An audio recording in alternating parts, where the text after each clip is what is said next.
അടുക്കളയിൽ വന്നുടൻ തന്നെ അരി ഉഴുന്നും വെള്ളത്തിൽ ഇടണം. അപ്പോൾ 1 കപ്പ് ഉഴുന്നിന് 1 ടീസ്പൂൺ ഉലുവയിട്ട് ഒരു പാത്രത്തിലേക്ക് വെക്കും.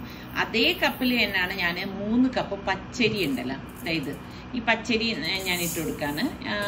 ഏത് കപ്പിലാണോ നിങ്ങൾ എടുക്കണത് ആ ഒരു സെയിം കപ്പിൽ ഈ ഒരു അളവിന് എടുത്താൽ മതി. എന്നിട്ട് ആ ഒരു കൈപ്പിടി പുഴുക്കലരി, ചോറ് വയ്ക്കുന്ന അരി ഉണ്ടല്ലോ, അതും കൂടി ഇട്ട് എല്ലാം കൂടി നന്നായിട്ടൊന്ന് കഴുകിയ ശേഷം 2ആയിട്ട് തന്നെയാണ് ഞാൻ കഴുകി വെള്ളം ഒഴിച്ച് കുതിരാൻ വെക്കണത്. ഈ വൈകുന്നേരം അത് അരച്ചെടുക്കത്തുള്ളൂ. അപ്പൊ അത് വെച്ച ശേഷം ഞാൻ പിന്നെ നമുക്ക് ചായക്ക് വേണ്ടിയിട്ട് പാല് വെച്ചിരിക്കുകയാണ്. ചില സമയം തേയില വാങ്ങിക്കുമ്പോൾ അത്ര ഒരു കടുപ്പം കിട്ടാറില്ല കേട്ടോ. അപ്പം കുറച്ചധികം നേരം വെച്ചിട്ട് ഒന്ന് തിളപ്പിച്ചെടുക്കേണ്ടി വരും. എനിക്കാണെങ്കിൽ ഈ കടുപ്പത്തിൽ തന്നെ ചായ കുടിക്കണം. അതായത് വെള്ളച്ചായ എനിക്കിഷ്ടമില്ല കേട്ടോ. അപ്പൊ ഇപ്രാവശ്യം വാങ്ങിച്ച തേയില എനിക്ക് അത്ര അങ്ങോട്ട് ഇഷ്ടപ്പെട്ടിട്ടില്ല. അപ്പോൾ എന്തായാലും ഇനിയിപ്പോൾ അതൊന്ന് അടിച്ചെടുത്ത് നിസാറിക്കാക്കുള്ള ചായ കൊണ്ട് കൊടുക്കുകയാണ്. അപ്പം എന്നും ഇങ്ങനെ ഒരു പ്രഭാതം തന്നെയാണ് നമുക്കുള്ളത് കേട്ടോ. അപ്പം രാവിലെ തന്നെ ഈ കുടിക്കാനുള്ള വെള്ളവും ഞാനങ്ങ് തിളപ്പിച്ച് വെക്കും. കാരണം ഇപ്പം നല്ല ഉഷ്ണമായി വന്നിരിക്കുകയാണല്ലോ. അപ്പം നമുക്ക് വെള്ളം വയ്ക്കുന്ന കൂട്ടത്തിൽ തന്നെ ഞാൻ പെട്ടെന്ന് ഓർത്തു ഞാൻ കിളികളുടെ വെള്ളം ഒന്നും മാറ്റിയില്ലെന്ന്. അപ്പം ഇതിനിടയിൽ മഴ പെയ്തിരുന്നു. അപ്പം ആ വെള്ളം അങ്ങ് നാശമായി കണ്ടോ.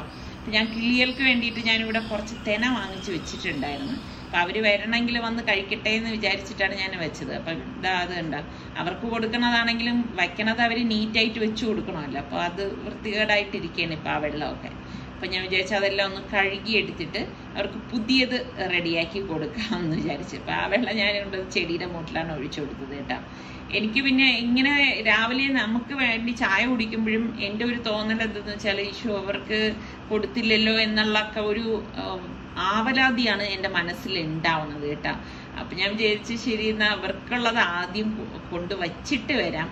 പിന്നെ ഞാൻ ഇങ്ങനെ ഇടയ്ക്കൊക്കെ കിളികൾ വന്നിരുന്ന് കൊത്തിപ്പറിക്കണ കണ്ടിട്ടുണ്ട്. പക്ഷെ ക്യാമറ എടുത്തിട്ട് വരുമ്പോഴേക്ക് അവരങ്ങ് പറന്ന് പോയിട്ടുണ്ടാവും കേട്ടോ.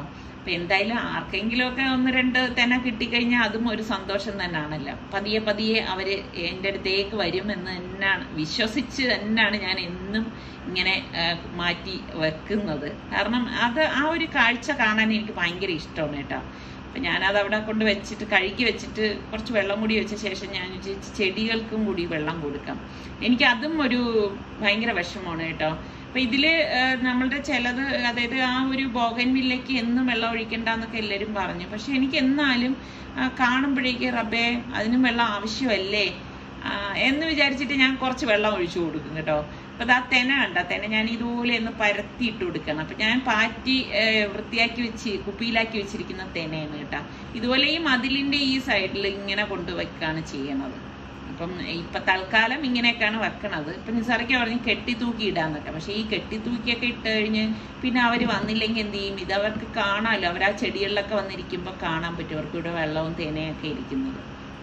അപ്പം ഞാൻ ഇന്ന് അടുക്കളയിലേക്ക് വന്നു. അപ്പം ഇന്ന് പുട്ടും പഴമാണ് ബ്രേക്ക്ഫാസ്റ്റ്. അപ്പം അതുകൊണ്ട് തന്നെ ഞാനൊന്നും കാണിക്കുന്നില്ല. അപ്പം നമ്മുടെ വെള്ളം തിളച്ചതിനെ ഞാനൊന്ന് മാറ്റി വെക്കാണ്. അപ്പം രാവിലെ കുറേ തുണി നനയ്ക്കാനും പിന്നെ വീടൊക്കെ ഒന്ന് ക്ലീൻ ചെയ്യാനൊക്കെ ഉണ്ടായിരുന്നു. പിന്നെ അതെല്ലാം കഴിഞ്ഞ ശേഷമാണ് ഞാൻ ശേരി മീനെടുത്ത് അതൊന്ന് ക്ലീൻ ചെയ്യാനായിട്ട് പോണത്. അപ്പം ഈ ഒരു മീൻ നമ്മൾ ഗൾഫിലായിരിക്കുമ്പോഴാണ് ഏറ്റവും കൂടുതൽ യൂസ് ചെയ്തിരുന്നത് കേട്ടോ. ഇവിടെ നിങ്ങൾ ഇതിന് ശേരിന്ന് തന്നെയാണ് പറയണത്. ഓരോ നാട്ടിലൊക്കെ ഇതിന് പല പേരല്ലേ ഓരോ മീനിനും പറയുന്നത്. അപ്പം എനിക്ക് നല്ല യൂസ്ഫുൾ ആയിട്ടുള്ള എൻ്റെ ഒരു സഹായിയാണ് ഞാൻ. അത് വെച്ചിട്ടാണ് ഞാൻ ഈ മീൻ ക്ലീൻ ചെയ്യണത്. അത് എനിക്ക് എവിടെന്ന് വെച്ചാൽ ഞാൻ അബുദാബിയിൽ ഇരുന്നപ്പോഴേക്ക് അവിടുത്തെ മീന മാർക്കറ്റിൽ ഫിഷ് മാർക്കറ്റിൽ നിന്ന് തന്നെ ഒരാളുടെ അടുത്ത് പറഞ്ഞ് ചെയ്യിച്ച് കൊണ്ടുവന്ന ഒരു സംഭവമാണ് കേട്ടോ. നല്ല യൂസ്ഫുൾ ആണ്. പിന്നെ ഈ ഒരു തടിക്കട്ട കൂടി ഉള്ളത് കൊണ്ട് വളരെ ഉപകാരമാണ്. കാരണം നല്ല ഇത്ര വലിയ മീനൊക്കെ എടുത്തിട്ട് നമുക്ക് ഇവിടെ വെച്ചിട്ട് നല്ല ഈസി ആയിട്ട് ക്ലീൻ ചെയ്തെടുക്കാൻ സാധിക്കും. ഇതെനിക്കൊന്ന് പുളിമരത്തിന്റെ തടിയാണെന്ന് തോന്നുന്നുണ്ട്. എന്തായാലും സംഭവം കിഡുവാണ്. നിങ്ങൾക്ക് എല്ലാവർക്കും അറിയാലോ നമ്മുടെ സലു കിച്ചൻ തുടങ്ങിയിട്ട് ഇപ്പൊ 7-8 വർഷമായി. അപ്പം പലർക്കും സെർച്ച് ചെയ്ത് നമ്മളുടെ ഇതിൽ വ്ളോഗ് എല്ലാം ഉള്ളതുകൊണ്ട് നമ്മളുടെ റെസിപ്പീസ് കിട്ടുന്നില്ല എന്ന് പറയുന്നുണ്ട്. ഞാൻ വളരെ ഈ സലു കിച്ചനിലുള്ള റെസിപ്പി തന്നെ വളരെ ഷോർട്ടാക്കി കാണിച്ചുകൊണ്ടാണ് പുതിയൊരു ചാനൽ തുടങ്ങിയത്. അപ്പൊ അതില് 1-2 വ്യക്തികള് ആരുടെയൊക്കെയോ നിഴലായി വന്നിട്ട് ഒന്ന് കമന്റ് ചെയ്യുന്നുണ്ട്, ഇത് കോപ്പിയല്ലേ. എനിക്ക് സത്യം പറഞ്ഞാൽ അത് കേൾക്കുമ്പോൾ ചിരിയും വല്ലാതൊരു വിഷമവും തോന്നുന്നുണ്ട്. ഇതെന്താ യൂണിവേഴ്സിറ്റി പരീക്ഷയാണോ? കോപ്പിയല്ലേ എന്ന് ചോദിക്കാനായിട്ട്. അല്ലെങ്കിൽ തന്നെ ഇന്നോ ഇന്നലെയോ യൂട്യൂബ് തുടങ്ങിയ വ്യക്തികളെന്ന് വേണോ എനിക്ക് പാചകം പഠിക്കാനും എടുക്കാനും. അപ്പം ഇങ്ങനെയുള്ള ഈ നിഴലുകൾ ആയി വരുന്ന വ്യക്തികൾ ഒന്ന് സൂക്ഷിച്ചും കണ്ടുമൊക്കെ ഒന്ന് കമന്റ് ചെയ്താൽ കൊള്ളാം കേട്ടോ. അല്ലെങ്കിൽ അതിനെക്കുറിച്ച് ഒന്ന് പഠിച്ചിട്ട് കമന്റ് ചെയ്യണം. കാരണം നമ്മളുടെ സലു കിച്ചണിലെ അതേ റെസിപ്പീസാണ് ഞാൻ വളരെ ഈസി ആയിട്ട് ഇതിലേക്ക് കാണിക്കുന്നത്. അപ്പോൾ അതാണ് നമ്മൾ കല്ലുപ്പിട്ട് നന്നായിട്ടൊന്ന് കഴുകിയെടുക്കണേ. കല്ലുപ്പിട്ടിട്ട് നമ്മളിത് കഴുകിയെടുക്കുമ്പോൾ അതിൻ്റെ ആ ഉളുമ്പ് സ്മെല്ലൊക്കെ ഒന്ന് പോയി കിട്ടും. ഇപ്പൊ നമ്മുടെ ഗൾഫിലൊക്കെ ആണെങ്കിൽ ഈ മീന് കിട്ടുമ്പോഴേക്കും അവർ തന്നെ എല്ലാം നല്ല വൃത്തി ഒന്ന് ക്ലീൻ ചെയ്ത് തരും. പക്ഷെ ഇവിടെ നമ്മൾ ക്ലീൻ ചെയ്യിച്ചാലും പിന്നും അതിൻ്റെ അകത്ത് ചെതുമ്പലൊക്കെ ഇരിക്കും. അതിനേക്കാളും നല്ലത് ഇങ്ങനത്തെ മീനൊക്കെ ഈ ഒരു ഫുള്ളായിട്ട് എടുക്കുമ്പം എനിക്ക് തന്നെ ക്ലീൻ ചെയ്യുന്നതാണ് സൗകര്യം. അതുകൊണ്ടാണ് ഞാൻ ഇങ്ങനെ ക്ലീൻ ചെയ്ത് നന്നായിട്ട് വരയും കേട്ടോ. അങ്ങ് താഴ്ത്തി ആ മുള്ള് തട്ടുന്നത് വരെ വരഞ്ഞു കൊടുക്കും.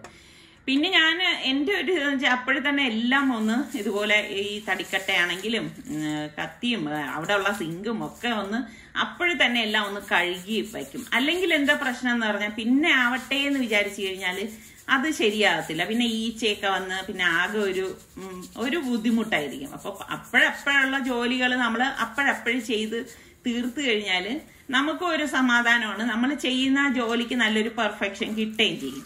അപ്പൊ ഞാൻ ഈ തടിക്കട്ടയെല്ലാം നല്ല വൃത്തി ഒന്ന് കഴുകി എടുക്കുകയാണ്. കാരണം ഞാൻ ഇത് കട്ട് ചെയ്യാൻ മാത്രമല്ല ഉപയോഗിക്കുന്നത്. അപ്പോൾ മീനൊക്കെ ഇതാ ഞാൻ എടുത്ത് വെച്ചിട്ടുണ്ട്. അപ്പോൾ 2 മീനാണ് ഞാനിപ്പോൾ എടുത്തിരിക്കുന്നത്. അതിലേക്ക് നമുക്ക് മഞ്ഞൾപ്പൊടി ആവശ്യത്തിന് ഇട്ട് കൊടുക്കണം. അതുപോലെ തന്നെ കാശ്മീരി ചില്ലിയാണ് ഞാൻ ഉപയോഗിക്കുന്നത് കേട്ടോ. പലരും എൻ്റെ അടുത്ത് ചോദിക്കും ഇത്ത ഇങ്ങനെ മുളക് പൊടി ഉപയോഗിക്കുമ്പോൾ എരിവുണ്ടാവത്തില്ലേ എന്നൊക്കെ ചോദിക്കും.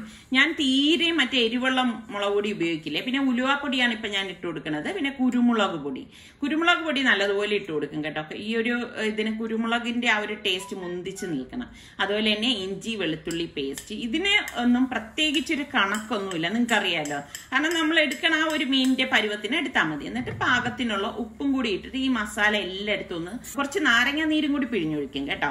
പകുതി നാരങ്ങയുടെ നീര് മതി. ചെറിയൊരു പുളിപ്പും കൂടി വേണമല്ലോ. അപ്പൊ നാരങ്ങ നീര് നിങ്ങളുടെ കയ്യിൽ ഇല്ലെങ്കിൽ ലേശം വിനാഗിരി ഒഴിച്ചു കൊടുത്താലും മതി. പക്ഷെ എനിക്ക് തോന്നുന്നു വിനാഗിരിയെക്കാളും ഇതിന് നല്ലത് നാരങ്ങ നീര് തന്നെയാണ് കേട്ടോ. എന്നിട്ട് ഇതുപോലെ ഒന്ന് തേച്ച് പിടിപ്പിക്കും. അപ്പൊ നമുക്ക് ഈ പറഞ്ഞ മാതിരി എടുക്കണ മീനിന്റെ ക്വാണ്ടിറ്റി അനുസരിച്ച് നിങ്ങൾ മസാലയിൽ ഏറ്റക്കുറച്ചിലുകൾ വരുത്തിയാൽ മതി. അപ്പൊ ഇതിന്റെ വാല് ഞാൻ കളയുന്നില്ല, കാരണം അതിന്റെ ഒരു ഭംഗിക്ക് വേണ്ടിയിട്ടാണ്. നന്നായിട്ട് വാഷ് ചെയ്തിട്ടുണ്ട്. പിന്നെ നമുക്ക് പച്ചമുളക്, ഒരുണ്ട വെളുത്തുള്ളി, ഇതുപോലെ ഒരു പീസ് ഇഞ്ചിയും വേണം. അപ്പൊ ഈ ഇഞ്ചിയും വെളുത്തുള്ളിയും ഞാൻ ഒന്ന് ചതച്ചെടുക്കണം കേട്ടോ. ഈ ചില സംഭവങ്ങളൊക്കെ ഉണ്ടാക്കുമ്പം നമുക്ക് ഇതുപോലെ ചതച്ചിട്ടൊക്കെ എടുക്കുമ്പോഴാണ് അതിനൊരു ടേസ്റ്റ് കിട്ടുന്നത്. എല്ലാത്തിനും നമ്മൾ ആ പേസ്റ്റ് ഉപയോഗിച്ച് കഴിഞ്ഞാൽ അത്ര ഒരു ഇത് കിട്ടത്തില്ല കേട്ടോ. എന്നിട്ട് പച്ചമുളകും ഒന്ന് ചതച്ചു കൊടുക്കും. അപ്പോഴാണ് എനിക്ക് തോന്നിയത് ഇത് അടുപ്പിൽ വെക്കാന്ന്. അപ്പം ഇവിടെ ഉണക്കാനായിട്ട് കുറച്ചിങ്ങനെ ഈ അവിടെ ഉള്ള കുറച്ച് വിറക് കഷ്ണങ്ങൾ കേട്ടോ. വിറകെന്ന് പറയാൻ വേണ്ടിയിട്ടൊന്നും ഇല്ലാന്നേ, ഇതാ ഇത്രയൊക്കെ ഉള്ളൂ സംഭവങ്ങൾ. അപ്പൊ അത് അവിടെ ഉണങ്ങി കിടപ്പുണ്ടായിരുന്നു. അപ്പൊ ഞാൻ അത് എടുത്തിട്ട് വരെയാണ്. ഞങ്ങളുടെ ഇവിടെയൊക്കെ വിറകൊക്കെ കിട്ടാൻ ഭയങ്കര പാടാണ് കേട്ടോ. കാരണം ഇപ്പൊ ഉൾപ്രദേശങ്ങളിലൊക്കെ ആണെങ്കിൽ തീർച്ചയായിട്ടും കിട്ടും. നമുക്കൊന്നും അതിനുള്ള സാഹചര്യങ്ങളൊന്നും ഇല്ല. ഇതുപോലെയൊക്കെ അവിടെ കിടക്കുന്നതൊക്കെ എടുത്തിട്ടാണ് ഞാൻ വരുന്നത്. എനിക്കിതൊക്കെ ഭയങ്കര ഇഷ്ടമുള്ള ഒരു സംഭവമാണ്. നിങ്ങൾക്കറിയാലോ, എനിക്കിങ്ങനെയുള്ള കുക്കിങ്ങും ഇങ്ങനെയുള്ള കാര്യങ്ങളും ഒക്കെ ഭയങ്കര ഇഷ്ടമാണ്. അപ്പൊ ഇങ്ങനെയൊക്കെ ഇഷ്ടത്തോടെ പലതും ചെയ്യുമ്പോഴാണ് പലരും ഇതുപോലെയുള്ള ചില വൃത്തികെട്ട കമന്റ്സ് വരുമ്പം എനിക്ക് വിഷമം തോന്നുന്നതും അത് ഞാൻ നമ്മളുടെ ആൾക്കാരായ നിങ്ങളോട് അത് ഷെയർ ചെയ്യുന്നതും അതുകൊണ്ടാണ് കേട്ടോ. അപ്പൊ അടുപ്പൊക്കെ കത്തിച്ച ശേഷം ഞാൻ ചട്ടിയിലേക്ക് 2 ടേബിൾ സ്പൂണോളം വെളിച്ചെണ്ണയാണ് ഒഴിച്ചു കൊടുത്തിരിക്കുന്നത്. അപ്പൊ വെളിച്ചെണ്ണ ഇതുപോലെ ചൂടാകുമ്പോഴേക്കും 1 ടീസ്പൂൺ ഉലുവയിട്ട് പൊട്ടിച്ചു കൊടുക്കാം. എന്നിട്ട് നമുക്ക് ഈ ചതച്ച് വെച്ചിരിക്കുന്ന ഇഞ്ചിയും വെളുത്തുള്ളിയും പച്ചമുളകും കൂടി ചേർത്ത് കൊടുക്കണം. എന്നിട്ട് നന്നായിട്ടൊന്ന് ഇളക്കി കൊടുക്കാം. അപ്പൊ നല്ലതുപോലെ ഒന്ന് ഇളക്കിയ ശേഷം ഞാൻ ഇവിടെ ഒരു സവാള അരിഞ്ഞു വെച്ചിട്ടുണ്ട്. അപ്പൊ ആ സവാളയും ചേർത്തിട്ടൊന്ന് ഇളക്കി കൊടുക്കാം. അപ്പൊ എന്റെ കയ്യിൽ ചെറിയ ഉള്ളി ഇല്ലാത്തത് കൊണ്ടാണ് ഞാനിപ്പോ സവാള ചേർത്തത്. അപ്പൊ നിങ്ങളുടെ കയ്യിൽ ചെറിയ ഉള്ളി ഉണ്ടെങ്കിൽ അതൊരു 10-15 എണ്ണം എടുത്തിട്ട് അത് വഴറ്റിയെടുത്താൽ മതി കേട്ടോ. അപ്പം എപ്പോഴും നമ്മൾ സവാള ചേർക്കുന്നതിന് ടേസ്റ്റ് കൂടുതൽ ചെറിയ ഉള്ളി ചേർക്കുമ്പോൾ തന്നെയാണ്. അപ്പം ഞാൻ അത്യാവശ്യം വലിപ്പമുള്ള ഒരു തക്കാളി കട്ട് ചെയ്തെടുത്ത് വെച്ച് അപ്പം ഇതിനിടയിൽ തീയൊക്കെ ഒന്ന് അഡ്ജസ്റ്റ് ചെയ്ത് കൊടുക്കണം. എനിക്കെന്താ ഭയങ്കര ഇഷ്ടമാണ് കേട്ടോ. പിന്നെ നമുക്കിതിലേക്ക് 1 ടീസ്പൂണ് മഞ്ഞൾപ്പൊടി, 3 teaspoon Kashmiri chilli powder, 1 teaspoon കുരുമുളക് പൊടി, 1 ടീസ്പൂൺ ഉലുവാപ്പൊടി, പാകത്തിനുള്ള ഉപ്പ്, ഇത്രയും കൂടിയിട്ട് ഒന്ന് ഇളക്കി കൊടുക്കാം. ഉലുവയൊക്കെ ഞാനിവിടെ വറുത്ത് പൊടിച്ച് എടുത്ത് വെച്ചിട്ടുണ്ട്. എന്നിട്ട് നമുക്കത് ആ തക്കാളിയും കൂടി ചേർത്ത് കൊടുക്കണം. ഇപ്പൊ അടുപ്പിലായതുകൊണ്ട് തന്നെ ഇത് പെട്ടെന്ന് റെഡിയായി കിട്ടും കേട്ടോ. പിന്നെ മൺചട്ടിയും കൂടിയല്ലേ, അപ്പൊ അതിന്റെ സ്വാദ് ശരിക്കും പറഞ്ഞാൽ നന്നായിട്ട് വരും. എന്നിട്ട് ഇതാ കുറച്ച് കറിവേപ്പിലയും കൂടി ഞാൻ ഇതിലേക്ക് ഇട്ടിട്ട് ഇളക്കി കൊടുക്കാണ്. ആ ഇളക്കി കൊടുത്ത ശേഷം ഞാൻ അടുത്തൊരു കലത്തിൽ കുറച്ച് വെള്ളം വെച്ചിട്ടുണ്ടായിരുന്നു കുടുക്കയിൽ. അതിൽ നിന്ന് കുറച്ച് വെള്ളം ഒഴിച്ചിട്ട് ഒന്ന് ഇളക്കി മിക്സ് ചെയ്ത് കൊടുക്കണം.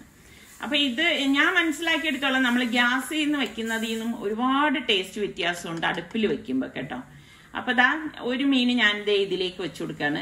ടോട്ടൽ 3 മീൻ ഉണ്ടായിരുന്നില്ല, 2 എണ്ണം മസാല പുരട്ടി വെച്ചു. അപ്പൊ ഈ മീൻ ഇതാ ചട്ടിക്ക് ഇങ്ങനെ ആ കറക്റ്റ് പരുവം എന്ന് തന്നെ പറയാം. എന്നിട്ട് ഈ മസാലയൊക്കെ ഈ മീനിന്റെ മീതെ ഇട്ടിട്ട് ഞാൻ ഇതിന് ചുറ്റും കുറച്ച് വെള്ളം ഇതുപോലെ ഒന്ന് ഒഴിച്ചു കൊടുക്കാണ് കേട്ടോ. അപ്പൊ ഇത് പെട്ടെന്ന് എനിക്കറിയാൻ റെഡിയായി കിട്ടുന്നു. അപ്പൊ മീനൊന്നും നമ്മൾ ഒരുപാട് ഓവറായിട്ട് കുക്കാക്കാൻ പാടില്ല. ഓവറായിട്ട് കുക്കായി കഴിഞ്ഞാലും അതിന് അതിന്റെ ആ ടേസ്റ്റ്, മീനിന്റെ ടേസ്റ്റ് കിട്ടത്തില്ല. അപ്പൊ ഇതിനൊക്കെ ഒരു കറക്റ്റ് പരുവുണ്ട്, അത്ര വരെ വേവിക്കാവൂ. അപ്പൊ ഇതാ മൂടി വെച്ച് വേവിച്ചെടുക്കാണ്.